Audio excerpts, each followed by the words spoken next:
بسم الله الرحمن الرحيم. السلام عليكم ورحمة الله وبركاته. مشاهدين نادي الزمالك في كل مكان، عندنا أخبار وكواليس مهمة جدا جدا من داخل نادينا الملكي نادي الزمالك اللي تهمنا وتهم حضراتكم. ولكن في البداية لو مش مشترك في القناة فأكيد يسعدنا انضمامك واشتراكك لنا، وعايزين نوصل الفيديو ده لأكبر عدد من اللايكات والشير في كل مكان. حلقة مهمة جدا جدا هنتابع فيها آخر التطورات اللي بتحدث داخل نادينا الملكي نادي الزمالك.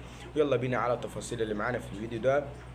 وحابب ابدا معاك بموضوع مهم جدا جدا. خلاص يعني نادي الزمالك بيقترب من انهاء افتتاح اكاديميته في نيجيريا. دي خطوه مهمه جدا جدا. نادي الزمالك في الاونه الاخيره بدا انه يفتتح يعني اكاديميات في اكتر من دوله. شفنا قبل كده الامارات، وحاليا بنشوف يعني نيجيريا، خصوصا حاليا ان اللاعيبه النيجيريه عندها تقدم في المستوى الفني والبدني بشكل عالي جدا جدا. في اكتر من لاعب نيجيري في الدوري المصري، على سبيل المثال جون ايبوكا مع الاتحاد السكندري، سواء برضو يعني اللاعب اللي بيلعب في نادي سيراميكا كليوباترا صديق اوجولا. فده بالنسبه لنادي الزمالك وافتتاح يعني اكاديميته في نيجيريا. خلينا نتكلم معاك برضو بالنسبه لي أزمة بتضرب نادي الزمالك من قبل أحد السيدات. في سيدة كده بتطلب أو تطالب 20 مليون جنيه من نادي الزمالك. دي أزمة كبيرة بتتشكل حاليا في نادي الزمالك بعد تلقي السيدة دي أكتر من يجي 500 ألف رسالة، 500 ألف مكالمة من جماهير نادي الزمالك، والاعتداء عليها بالسب والقذف لفظيا كده. السيدة دي قدمت شكوى ضد نادي الزمالك في المحكمة، والمحكمة حددت 23 سبتمبر المقبل موعد النظر في القضية. السيدة بتطالب في القضية بتاعتها ب 20 مليون جنيه كتعويض للي حصل من نادي الزمالك. سبب الحكايه دي هو سوشيال ميديا لنادي الزمالك. الناس اللي هي بتصور الصفقات هم ما عندهمش اي عيب بالمناسبه عن الرقم ده، هم مخمنينه تخمين، ولكن الصدفه انه جت مع السيده دي. المشكله هي تقديم صفقه عدي الدباغ.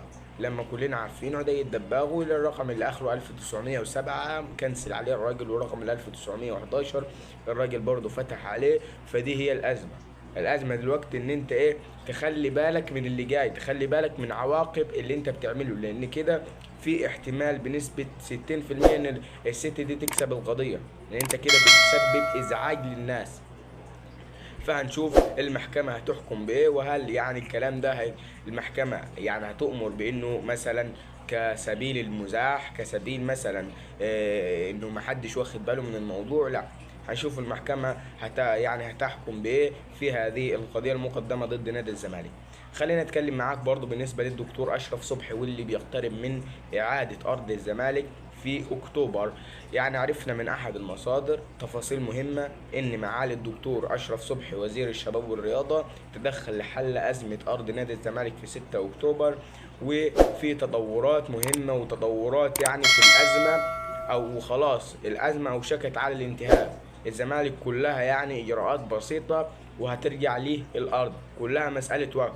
كل حاجة خلصت. الدكتور أشرف صبحي جلس مع المسؤولين في وزارة الإسكان، وجلس أيضا وكانت في مكالمة بين مسؤول وزارة الإسكان، رئيس وزارة الإسكان، والراجل يعني خلص كل حاجة. وزي ما قلت لك الزمالك هيقدم طلب بإن أنت تمدي لي فترة المشروعات الجديدة، أو نفس المشروعات الجديدة اللي هي ابتدت من 2025 أو في يناير 2025. وهنشوف المشكلة هترسى عليه والحل هيرسى على إيه. خلينا نتكلم معاك برضو بالنسبة لي أحمد القندوسي واللي بيحدث في أحمد القندوسي في الوقت الحالي. لسه اللاعب الجزائري أحمد القندوسي من تقريبا من شهرين منتقل للدوري السويسري، فالراجل ملحقش يعمل أي حاجة أو حتى إنه يلبس التيشيرت بتاع فريقه الجديد ويتدرب معاه لأنه الراجل مصاب.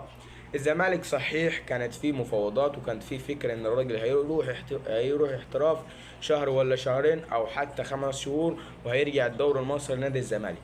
ولكن المشكلة الكبيرة اللي بتواجه نادي الزمالك في الوقت الحالي إن ناديه السويسري لوجانو رفض الموضوع، وقال للاعب وأبلغ اللاعب إن اقطع أي مفاوضات أنت ووكيلك وأي حد أنت بتتواصل مع الزمالك، وركز في البرنامج التأهيلي بتاعك، لأن احنا ورانا مشوار. طبعا لوجانو من الأندية المشهورة في سويسرا ومن الأندية اللي هي بتنافس على البطولات في سويسرا.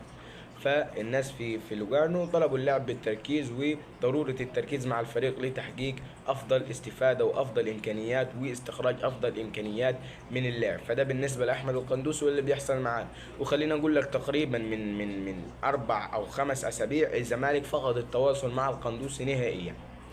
3 أزمات بتضرب وتنتظر جون إدوارد في نادي الزمالك، ألا وهما حسام عبد المجيد، أحمد حمدي، ومحمد السيد. هبدأ لك بحسام عبد المجيد من خط الدفاع.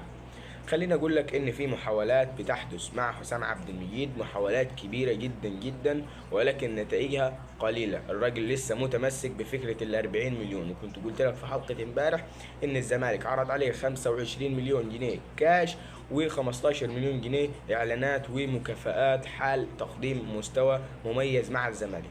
بالنسبه لاحمد حمدي فجون ادوارد بيحاول ارضاء اللاعب ماديا زي ما اللاعب بيطلب، ولكن بامكانيات تناسب الزمالك ماديا في الوقت الحالي، لان احنا عندنا ازمات كبيره جدا جدا. ارض اكتوبر والست اللي حكيت لك عليها في بدايه الحلقه، ولسه اللعيبه اصلا ما خدتش مقدم، في لعيبه ما خدتش مستحقاتها حتى الان. فده بالنسبة لأحمد حمدي. أما بالنسبة لمحمد السيد فالراجل رفض فكرة الرحيل عن نادي الزمالك، والراجل متمسك بالبقاء مع الزمالك والاحتراف. طب يا عم جدد، لا أنا أصلي مستني مش عارف مين يجي من السعودية، لا أصل أنا مستني، أصل أنا والدي تعبان، لا أصل أنا معاي كذا، أصل أنا معاي كذا. الراجل يعني بيخترع أي حاجة عشان يرفض التوقيع. ناس في الزمالك بيقولوا له يا ابني مش انت موافق على التجديد؟ يقول لهم ايوه كل حاجه، ولكن مستني مثلا بابايا لما يجي من السعوديه، مش عارف مين لما يجي من كذا، مش عارف مين عشان ايه.